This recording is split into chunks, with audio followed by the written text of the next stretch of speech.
మరణాతండి అందరూ బాగున్నారా? ప్రియ స్నేహితులారా, సర్వోన్నతుడు సృష్టికర్త అయిన ప్రభువారు తన ప్రేమానురాగాలను మనకు పంచిస్తూ మన గృహమందు తాను యజమానుడిగా ఉంటూ నిరంతరము మనల్ని నడిపించును గాక. ఆమేన్. స్నేహితులారా, మరణాత దేవుని వాక్యాన్ని మనము ధ్యానం చేసుకుందాము. 2 రాజుల గ్రంథం 20వ అధ్యాయం 5వ వచనంలో మనం చూసినట్లయితే కనుక, నీవు కన్నీళ్లు విడుచుట చూచితిని, నీ ప్రార్థన నేను అంగీకరించి ఉన్నాను అని పరిశుద్ధుడైనటువంటి దేవుడు ఇశ్రాయేలుల రాజుల్లో ఒక రాజుగారితో మాట్లాడుతున్నాడు. ఆ రాజుగారి పేరు హిజ్కియా మహారాజు. ప్రియులారా, అతడు మరి మరణకరమైనటువంటి వ్యాధిని కలిగిన వాడిగా ఉన్న దినాలలో హిజ్కియా చేసినటువంటి మంచి పనులను దేవుడు జ్ఞాపకం చేసుకొని తన దాసుడైన ప్రవక్త యెషయా గారిని పంపించి ఈ వార్తను వినిపింపజేశాడు. నీవు మరణమవుతావు ఈ వ్యాధిని బట్టని. అతడు కన్నీళ్లు విడిచాడు, పశ్చాత్తాపడ్డాడు, ప్రార్థన చేశాడు. వెంటనే దేవుడు జాలిపడ్డాడు.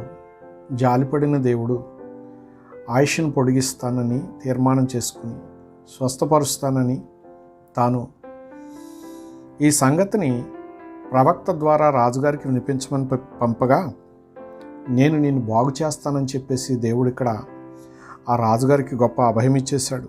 3వ దినం నీవు యెహోవా మందిరమునకు ఎక్కిపోదువు అని దేవుడే ఈ ప్రవక్త ద్వారా సెలవిస్తున్నాడు. ప్రియులారా, బాగు చేసేవాడు దేవుడే. అయితే మనము ఉన్నత స్థలమైనటువంటి దేవదేవుని మందిరానికి ఎక్కి వెళ్ళవలసిన వారమై ఉన్నాము. ప్రియ స్నేహితులారా, ఆయన వాగ్దానం చేశాడంటే ఖచ్చితంగా వాగ్దానం నెరవేరుస్తారు. వాగ్దానం చేసిన వాడు నమ్మదగినవాడు, నీతిమంతుడు. ప్రియులారా, ఈ రాజుగారికి ఆయన వాగ్దానం చేశాడు. 3వ దినాన ఆయన కృతజ్ఞతగా దేవాలయానికి వెళ్ళాడు. అంటే క్యాన్సర్, భయంకరమైనటువంటి క్యాన్సర్ గుండె తగ్గిపోయింది ఆయనకి. దేవుడు తన నోటి మాట ద్వారా మరి విశ్వాసాన్ని బలపరిచి బాగు చేసిన వాడై ఉన్నాడు. ప్రియ స్నేహితులారా, ఈ రాజు ఎంతో దయగలిగినటువంటి మనసు కలవాడై ఉన్నాడు. అహంభావం కలిగిన వాడు కాడితడు. పశ్చాత్తాపంతో దేవుని సన్నిధిలో తన హృదయాన్ని నీళ్లు కుమ్మరించినట్లుగా కుమ్మరిస్తూ వేదన పడ్డాడు. కనికరించమని దేవుని మీద ఆనుకున్నాడు. దేవుని మీద ఆనుకున్న వాడిని దేవుడు పూర్ణశాంతి గలవానిగా చేస్తానన్నారు కదండి. అలాగే ఈవేళ మనము మన బిడ్డలను బట్టి, మన సమస్యలను బట్టి, మన జీవితం అంతట్లో కూడా ఆయన మీద ఆనుకుందాం. మనకు ఆయన సిద్ధపరిచిన మేళ్లను పొందుకుందాం. అట్టి దేవదేవుని కృపానురాగాలు మనకు, మన కుటుంబాలకు, పిల్లలకు శాశ్వత కాలము తోడు నడిపించుగాక.